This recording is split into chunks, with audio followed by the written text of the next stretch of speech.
Hello everyone, welcome in the introduction to solid mechanics class KC 402, the subject code. Okay, introduction to solid mechanics, it is your subject and its subject code is KC 402. Module 4 lecture number 2. Okay, in the previous lecture we have discussed about the elastic equation, movement equation, जो bending movement elastic equation थी उसके बारे में हम लोगों ने discuss किया था। वो आई थी आपकी m equal to E I D two Y D x square. Okay, इस तरीके से एक हमने इक्वेशन ड्राइव की थी इन लास्ट क्लास। ओके, मैंने देखा था कि कोई भी बीम है उसका स्लोप क्या आएगा, बेंडिंग स्लोप, डिफ्लेक्शन क्या आता है। ओके, जब कभी भी कोई लोड अप्लाई होता है देन स्लोप और डिफ्लेक्शन क्या आएगा, वो चीज़ हमने देखा कि स्लोप की इक्वेशंस कैसे हमें एक इलास्टिक इक्वेशन ड्राइव की थी और वो ड्यू टू द बेंडिंग थी। इसके बाद में आपको पढ़ने हैं, जैसा कि आपने टॉपिक देखा है, डबल इंटीग्रेशन मेथड। कुछ मेथड्स हैं जिनको डिस्कस करना है। ओके, तो वो मेथड्स जो आपके सिलेबस में हैं, moment area method, Macaulay's method and ये डबल इंटीग्रेशन मेथड्स, तो ये मेथड्स हैं। तो उसमें डबल इंटीग्रेशन मेथड्स से हम अभी डिस्कस करेंगे। हैं किस लिए, आपको पता है कि पूरी यूनिट में आपको डिफ्लेक्शन, स्लोप फाइंड करने, तो उन स्लोप और डिफ्लेक्शन को फाइंड आउट करने के लिए हम लोग डबल इंटीग्रेशन मेथड का यूज करेंगे। डबल इंटीग्रेशन मेथड जो है, हर मेथड में क्या होता है, कुछ ना कुछ उसके ड्रॉबैक्स होते हैं, कुछ ना कुछ उसके बेनिफिट्स होते हैं। कंडीशन के हिसाब से जो भी बीम्स में होती हैं उसके हिसाब से अलग अलग मेथड्स यूज होते हैं। ओके, उसी तरीके से हमारे डबल इंटीग्रेशन मेथड है। डबल इंटीग्रेशन मेथड में आप ज़्यादा से ज़्यादा देखिएगा, कैंटिलीवर बीम के लिए बहुत सही रहता है, तो कैंटिलीवर बीम में इसको हम बहुत आसानी से यूज कर सकते हैं। ओके, दूसरी चीज़ हो गई, इसमें क्या रहता है, इसमें यूनिफॉर्म लोड होना चाहिए, तो उसके लिए अप्लाई होता है, ज़्यादा से ज़्यादा यूज होता है। डबल इंटीग्रेशन मेथड आपका ये करता है कि जब हम इसमें इंटीग्रेशन करते हैं तो जो कांस्टेंट होते हैं, अभी हम बताएंगे, तो वो पूरी बीम के लिए वैलिड होते हैं एक साथ। ओके, तो इसीलिए इसको हम हर जगह नहीं यूज करते हैं। तो सबसे पहले हमें क्या पता होनी चाहिए, इसके एंड कंडीशन पता होनी चाहिए कि जो भी बीम होगी उसमें हमें जो कांस्टेंट इंटीग्रेशन करेंगे, जो हमने इलास्टिक इक्वेशन फाइंड आउट की है उसका डेरिवेशन लास्ट लेक्चर में किया है, तो वो वहाँ से देख सकते हो आप।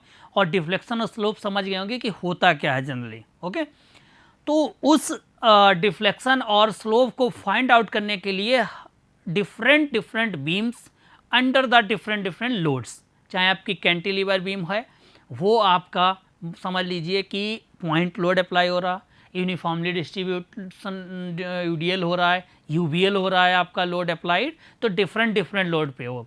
ओके, सिंपली सपोर्टेड बीम हो तो वो सब, तो different beams at different load पे हमको क्या करना है, स्लोप एंड डिफ्लेक्शन फाइंड करना है यहाँ पे बाय डबल इंटीग्रेशन मेथड से। उसके लिए हमको बाउंड्री कंडीशन फाइंड आउट करनी पड़ेंगी, क्योंकि इंटीग्रेशन जब करेंगे तो कुछ कांस्टेंट ऑफ इंटीग्रेशंस आएंगे और उन कांस्टेंट ऑफ इंटीग्रेशन की वैल्यू फाइंड आउट करने के लिए हमको बाउंड्री कंडीशन पता होनी चाहिए। जैसा कि यहाँ पे देखिए, आपको मैं दिखाना चाह रहा हूँ कि सिंपली सपोर्टेड बीम दी गई है, ये आपकी ओरिजिनल बीम थी। उसके बाद में ये देखिए हमारी एक इलास्टिक बीम हो गई, जो डिफ्लेक्शन के बाद यहाँ कोई लोड अप्लाई हुआ, तो इस पॉइंट पे एंगल ए पर थीटा ए हमारा एंगल है स्लोप, और इस पे theta B A B point होगा। Okay, deflection at support A and B are zero and maximum at the middle of the span. तो जो डिफ्लेक्शन लीनियर जो है, मैंने बताया था डिफ्लेक्शन और स्लोप की डिफिनीशन आपको। ओके, तो डिफ्लेक्शन और स्लोप की जो डिफिनीशन बताए हैं उसके बेसिस पे आप देखिए कि अगर सिंपली सपोर्टेड बीम है और उसके सेंटर पे अगर कोई भी हमारा लोड अप्लाई हो रहा है, ओके, तो उसके कारण क्या होगा कि हमारी जो लीनियर वर्टिकल डेविएशन हो रहा है वो सेंटर पे मैक्सिमम होगा, और इन एंड्स पे जहाँ पे आपका सपोर्ट प्रोवाइड होगा वहाँ पे थोड़ी हो जाएगा, क्योंकि अगर वहाँ पर भी डिफ्लेक्शन हो जाएगा तो सपोर्ट ही मतलब डिस्प्लेस हो गया, बीम डिस्प्लेस हो जाएगी। ओके, तो वो अलग कंडीशन आ जाएगी। तो इन पॉइंट्स पे क्या है, हमारा डिफ्लेक्शन जो है वो जीरो है। ओके, लेकिन जहाँ पे हमारा सपोर्ट प्रोवाइड किया जाए तो वहाँ पे मैक्सिमम है। लेकिन यहाँ पर क्या होगा, यहाँ पे एंगुलर जो होगा वो जीरो हो जाएगा। देखिए अगर टेंजेंट डालें तो वो हमारा जीरो रहेगा, तो angular displacement in ends point पे जो रहती है वो मैक्सिमम होगा। मतलब सपोर्ट पर स्लोप आपका मैक्सिमम है यहाँ पर, और सेंटर पे जहाँ पे मैक्सिमम डिफ्लेक्शन होगा उस पॉइंट पे स्लोप जीरो होगा। तो आप याद रखिए कोई भी सिंपली सपोर्टेड बीम है, अगर उसके सेंटर पे कोई भी लोड अप्लाई हो रहा है देन उसके सेंटर पे मैक्सिमम डिफ्लेक्शन होगा बट स्लोप जीरो होगा, और उसके सपोर्ट पे डिफ्लेक्शन जीरो होगा और स्लोप मैक्सिमम होगा।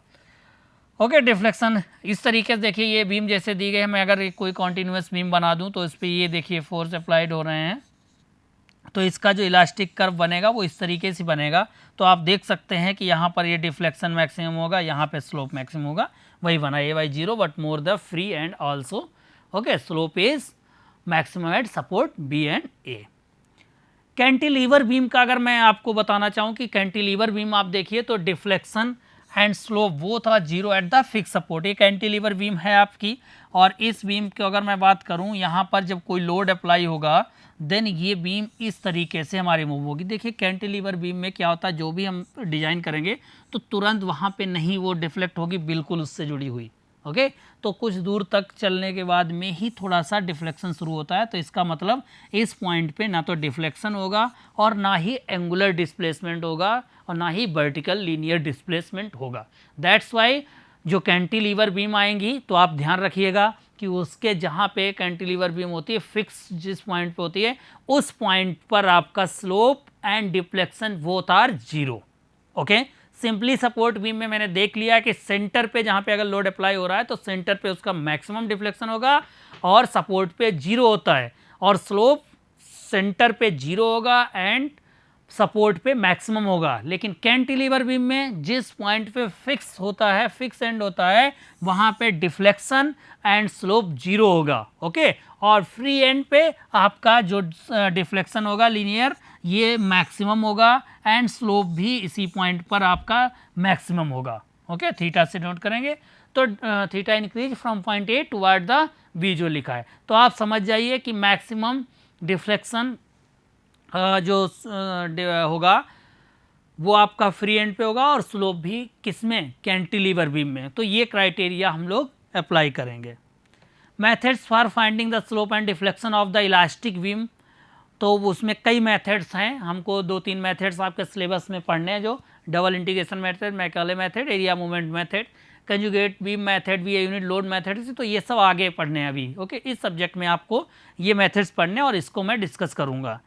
तो सबसे पहले शुरू करते हैं हम लोग डबल इंटीग्रेशन मेथड।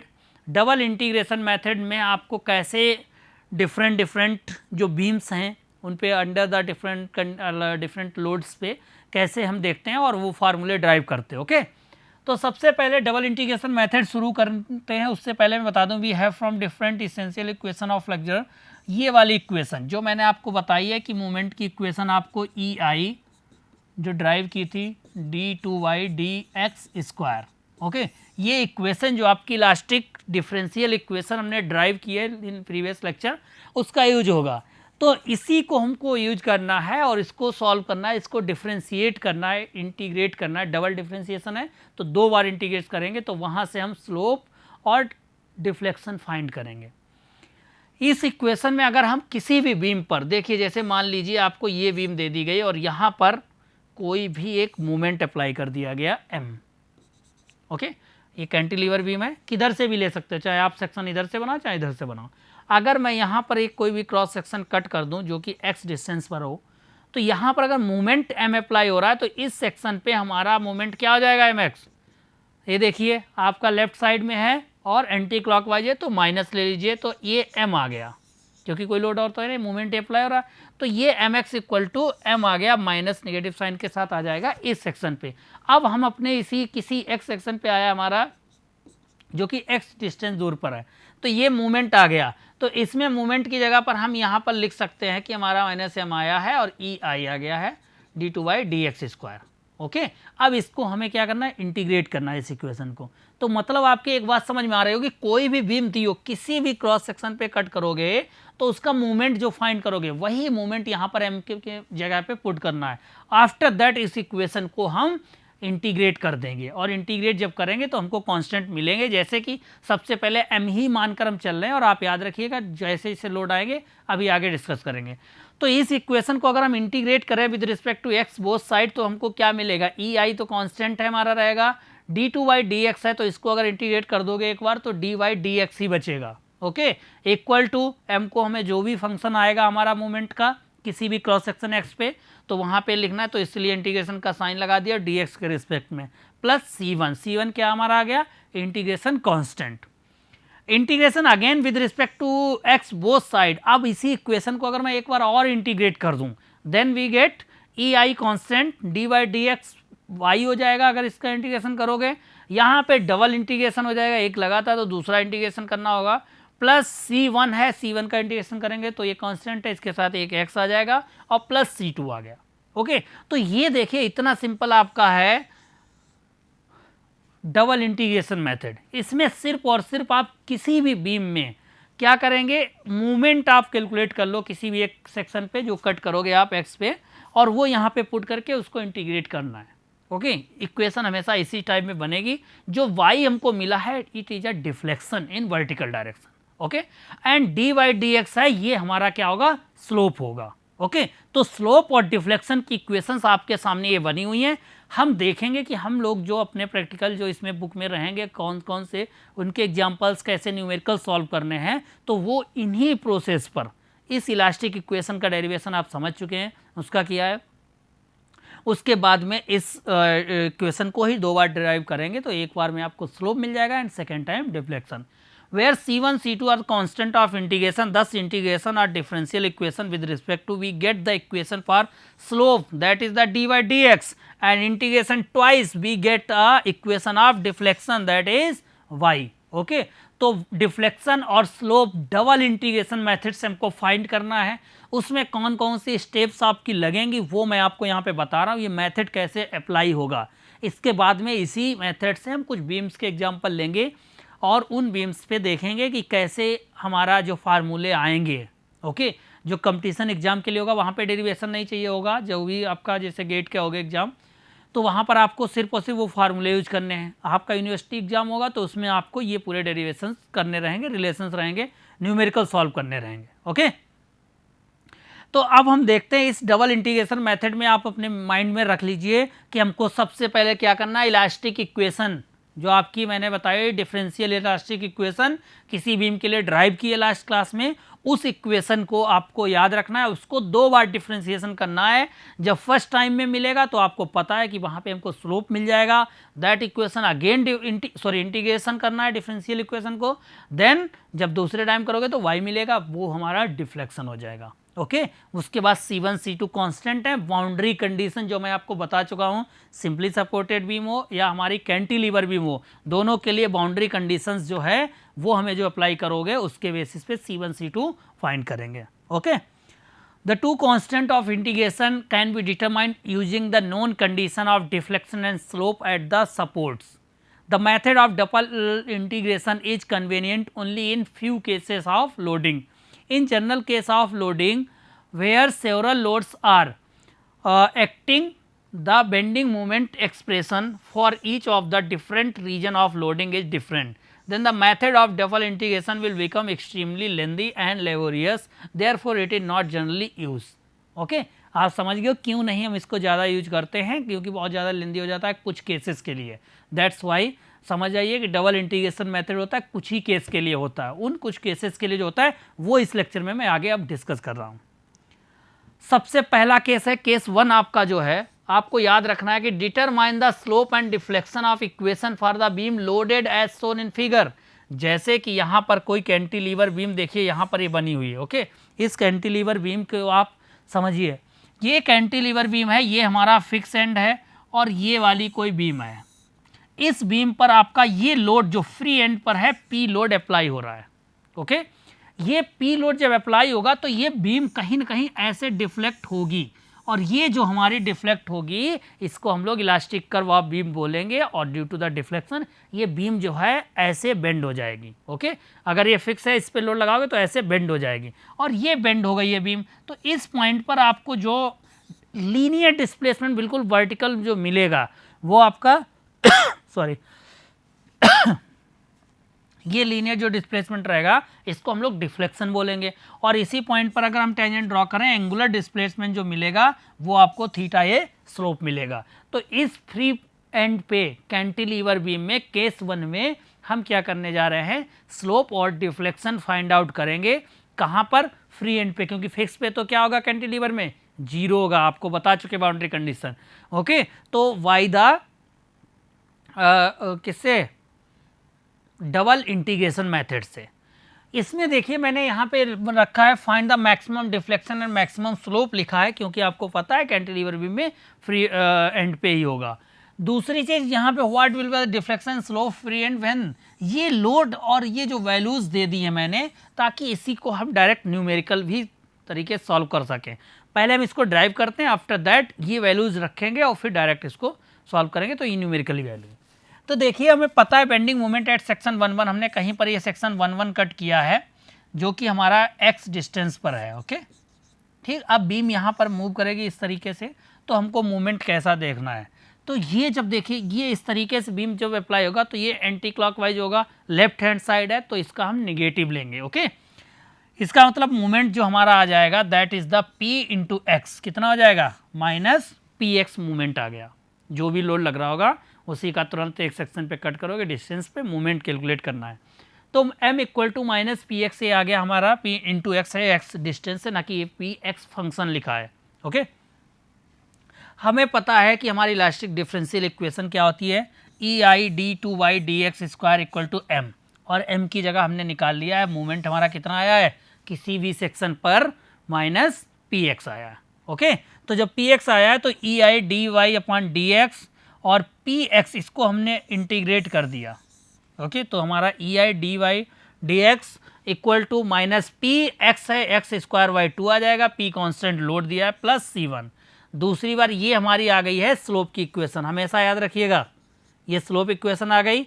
एक बार और अगर इसको मैं डिफ्रेंशिएट करूं तो E I equal to Y, तो p कांस्टेंट बाहर रहेगा, एक्स स्क्वायर का क्या हो जाएगा, एक्स क्यूब अपॉन 3, तो ये 6 हो जाएगा, x cube upon 6 plus C1x plus C2, और ये इक्वेशन जो आ गई है हमारी, ये डिफ्लेक्शन की इक्वेशन आ गई। ओके, तो आपको बहुत सिंपल तरीके से ये चीज़ समझनी है, स्लोप और डिफ्लेक्शन की इक्वेशन। अब हमको पता है कि हम कैसे C1 और C2 फाइंड करें, ये देख लीजिए। Eight fix and when x की वैल्यू अगर L रख दी जाए इसी इक्वेशन में, जहाँ पर भी किसी भी इक्वेशन में, आप कहाँ गई, ये स्लोप की इक्वेशन है, अगर हम इसमें x की जगह पर L रख दें तो हमारा स्लोप कितना हो जाएगा, समझिए। अगर हमने x की जगह पर स्लोप की इक्वेशन में L रख दीजिए आप, इसका मतलब आप B पॉइंट पे पहुंच गए, और B पॉइंट पे आपको पता है स्लोप की वैल्यू 0 होती, मतलब ये वैल्यू 0 हो गई। तो अब आपका क्या बचेगा यहाँ पे, minus P L square upon 2 plus C1 equal to 0। इसका मतलब C1 इक्वल टू कितना आ जाएगा, पी एल स्क्वायर वाई 2। देख लीजिए दूसरी इक्वेशन में अगर मैं बात करूं, यहां पर C1 की वैल्यू तो पता चल गई, अब x की वैल्यू L रख दी जाए तो हमें पता है डिफ्लेक्शन भी इस पॉइंट B पॉइंट पर 0 होता है, तो इसमें ये 0 हो गया, ये कितना बचेगा, ये वाला P L cube upon 6 plus ये पी एल यहाँ पे रहेगा P L square Y 2 and x की जगह रखे तो क्यूब हो गया, प्लस C2, इसको सॉल्व करो इक्वल टू 0, C2 की वैल्यू आ जाएगी आपकी। ओके, देयरफॉर यहाँ पर देखिए सॉल्व किया गया है आपका एक्सएल पी एल स्क्वायर, कैसे C1 की वैल्यू आ गई पी एल स्क्वायर बाई 2, जब x की L रखा तो y भी हमारा 0 होगा, बाउंड्री कंडीशन आपने लगाई है, ये वैल्यू आपकी आ गई। इसके द्वारा जब इसको सॉल्व करोगे तो C2 जो है आपका वो कांस्टेंट वैल्यू, C2 की वैल्यू इतनी आ गई। अब ये दोनों वैल्यू उठा के हम अपनी इसी इक्वेशन में अगर पुट कर दें जाकर, दोनों स्लोप और डिफ्लेक्शन वाली में, तो आगे पुट कर रहे हैं यहाँ पर। तो देखिए अगर इक्वेशन ऑफ स्लोप जो थी आपकी ये वाली थी, इसमें हमने C1 की वैल्यू रख दी, और ये हमारी डिफरेंशियल इक्वेशन थी, इसमें C1 एंड C2 की वैल्यू पुट कर दी है। ओके, कितना सिंपल है, बस C1 C2 रख लो। अब मैक्सिमम डिफ्लेक्शन चाहिए तो मैक्सिमम डिफ्लेक्शन कहाँ पे होगा, जो बीम आपकी बनी थी इस बीम में आपको यहाँ पे लोड P अप्लाई हो रहा है, ये हमारी फिक्स है, मैक्सिमम डिफ्लेक्शन इस पॉइंट पे होगा, इसका मतलब सेक्शन कट किए थे x पे, तो x क्या हो जाएगा 0, मतलब x की वैल्यू अगर 0 रख दें तो वो हमारा मैक्सिमम डिफ्लेक्शन आ जाएगा और मैक्सिमम स्लोप आ जाएगा। तो जब डिफ्लेक्शन इक्वेशन में रखेंगे then y max equal to minus P L cube upon 3EI, ये आपको याद रखनी है। निगेटिव साइन आपका डिनोट कर रहा है कि आपका डिफ्लेक्शन हो रहा है डाउनवर्ड डायरेक्शन में, बीम कहीं ना कहीं ये डाउनवर्ड डायरेक्शन में जा रहा है। ओके, मैक्सिमम स्लोप क्या हो जाएगा, इसी में हम वैल्यू रख दें अगर एक्स की वैल्यू 0, तो ये स्लोप की इक्वेशन आ जाएगी dy dx maximum equal to PL square upon 2EI। ये दोनों फार्मूले बिल्कुल याद रखो, कहीं पर भी कोई न्यूमेरिकल आएगा तो ये दोनों फार्मूले डायरेक्ट यूज करने हैं। अब जो न्यूमेरिकली हमने वैल्यू दी हैं इस क्वेश्चन में, ये वाली, ये सभी वैल्यू देखिए, लेंथ E और इसकी I और P की वैल्यू उठा के इसमें पुट कर दीजिए आप। ओके, इस फार्मूले में आप रख देंगे बाई मैक्स, ये वाला याद रख लो बिल्कुल। पहली condition, when ever a cantilever beam, जो भी है कैंटिलीवर बीम, अगर उसके फ्री एंड पर P पॉइंट लोड अप्लाई हो रहा है, देन हमारा जो मैक्सिमम डिफ्लेक्शन और स्लोप आएगा वो PL³ अपॉन 3EI और PL स्क्वायर अपॉन 2EI आएगा। ओके, दूसरा केस ले लेते हैं कि अगर हमारी कोई भी when cantilever beam subjected to an UDL of the intensity of W unit per metre run over entire span, ये कोई हमारी कैंटिलीवर बीम दी गई है और इस पर हमारा क्या है कि पूरी बीम पर ये हमारा यूडीएल दिया गया है। ओके, इस यूडीएल A to B पर दिया गया, तो अब इसमें क्या होगा हमारा, कैसे ये स्लोप होगा, तो हमने कहीं भी सेक्शन कट कर लिया x। ओके, कट कर लिया, इस पॉइंट पे आपको क्या निकालना है, मोमेंट निकाल लीजिए आप। ओके, तो मोमेंट हमारा यहाँ पे कितना आ जाएगा, ये W है, तो आपका कितना हो जाएगा, W कितने तक है, x तक, WX into XY2 means minus WX square by 2, ये मोमेंट इस पॉइंट पर आ जाएगा। ओके, तो bending moment at distance x from A mx equal to EI dy dx square, ये हमारी इलास्टिक हमें पता है, किसी भी सेक्शन पर इस इक्वेशन का यूज करके m की जगह पर जो मोमेंट कैलकुलेट किए हैं वो पुट कर दें हम, तो हमारा ये लिखा है देखो माइनस WX स्क्वायर बाई 2। अब ये जब हम रख देंगे यहाँ पर माइनस WX स्क्वायर बाई 2 ये आ जाएगा और EI d2 by dx square, इस इक्वेशन को एक बार इंटीग्रेशन करोगे तो ये इक्वेशन आ जाएगी, फिर वही काम dy dx equal to minus WX³ upon 6 आएगा एक्स स्क्वायर का और प्लस C1 आ गया, where C is the constant of integration. और जब हम इसमें अप्लाई करेंगे बाउंड्री कंडीशन की x से L तक जाओगे तो 0 हो जाएगा जहाँ पे फिक्स एंड है। ओके, तो हम यहाँ पे वैल्यू पुट कर दी, पहले हमने कैलकुलेट कर लिया, C1 की वैल्यू इतनी आ गई, देन अब हम इसको देयरफॉर इस इक्वेशन में हमने रख दिया, तो ये हमारी हो गई स्लोप की इक्वेशन।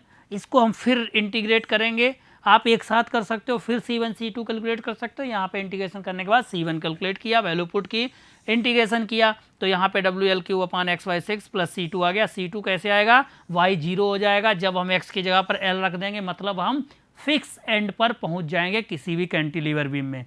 तो C1 C2 ये देखिए लिखा भी है यहाँ पर, अप्लाई द बाउंड्री कंडीशन, तो C1 C2 आपको पता चल जाएगा। यहाँ से C2 कैलकुलेट जब करोगे, सिंपल कैलकुलेशन है।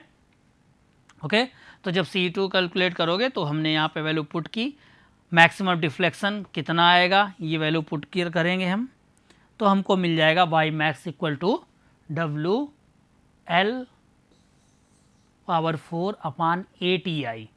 ओके, डिफ्लेक्शन और सिमिलरली मैक्सिमम स्लोप के लिए जब जाएंगे तो dy dx equal to WL³ by 6EI। तो अब आप समझ जाइए कि कैंटिलीवर बीम जब एक हमारा फ्री एंड पे लोड, जब हमारा P अप्लाई, कोई भी फोर्स अप्लाई हो रहा था, तो मैक्सिमम डिफ्लेक्शन और मैक्सिमम स्लोप क्या आया था, और जब पूरा उस पर यूडीएल फोर्स अप्लाई हो रहा है तो वहाँ पर हमारा कितना मैक्सिमम और स्लोप मैक्सिमम आ रहा है। ओके, ये दो कंडीशन के लिए आपको फार्मूले याद रखने हैं बिल्कुल। डेरिवेशन डबल इंटीग्रेशन मेथड से हमने अभी फाइंड किए हैं, जो इलास्टिक इक्वेशन है फॉर बेंडिंग की वो हम यूज कर रहे हैं, डबल इंटीग्रेशन मेथड से फाइंड कर रहे हैं फार्मूलेज, और ये फार्मूले दो कंडीशन हम डिस्कस कर चुके हैं, दोनों आपको याद रखनी है। तीसरी कंडीशन हम डिस्कस करना चाहेंगे, when simply supported beam is subjected to a single concentrated load at mid span. तो आपको सिर्फ और सिर्फ क्या याद रखना है कि ये कोई भी बीम आपकी दी गई है जो कि सिंपली सपोर्टेड यहाँ पे है, P जो सेंटर पे लोड अप्लाई हो रहा है LY2 डिस्टेंस पे। ओके, हमको देखना है इसकी बाउंड्री कंडीशन क्या होंगी। हमको मालूम है कि सेंटर पे इसमें क्या होता है, स्लोप 0 होता है, एंड जो फ्री एंड है वहाँ पर आपका स्लोप मैक्सिमम होगा, जो फिक्स एंड है जहाँ पे सपोर्ट है, सॉरी फिक्स नहीं सपोर्ट है जहाँ पे, और सेंटर पे जहाँ लोड हो रहा वहाँ पे डिफ्लेक्शन मैक्सिमम होगा, मतलब जहाँ पे सपोर्ट प्रोवाइड किया गया वहाँ पे डिफ्लेक्शन 0 है।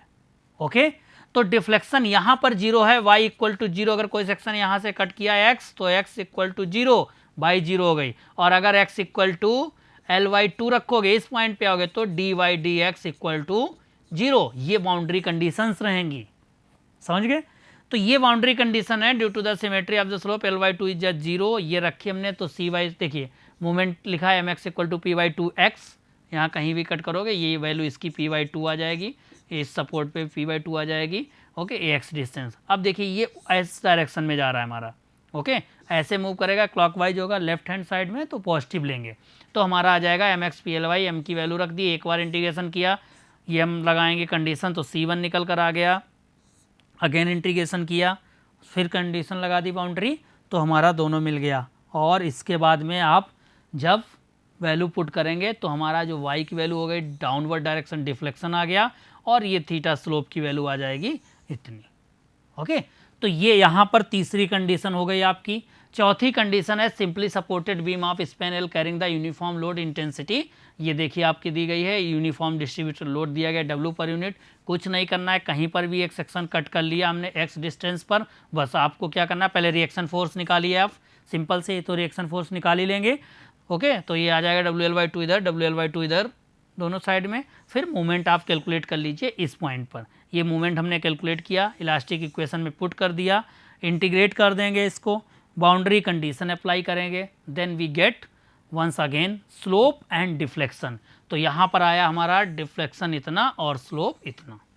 ये चार कंडीशंस जो हमने डिस्कस की हैं, चारों के लिए चार आपको डिफ्लेक्शन के फार्मूले और स्लोप के फार्मूले बिल्कुल याद करने हैं, ओके, रट लेने हैं, समझ गए।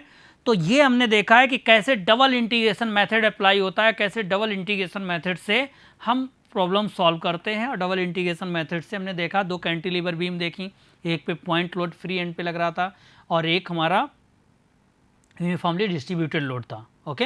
एंड इन सेकेंड कंडीशन में हमने देखा सिंपली सपोर्टेड बीम थी, उस पर भी पॉइंट लोड और डिस्ट्रीब्यूटेड लोड, उसके कारण कितना डिफ्लेक्शन, एक टेबल ऐसी बना लीजिएगा, उसमें फार्मूले ये आ जाएंगे, और किसी भी मेथड से करोगे आएंगे सेम ही, ओके। चलिए, थैंक यू क्लास।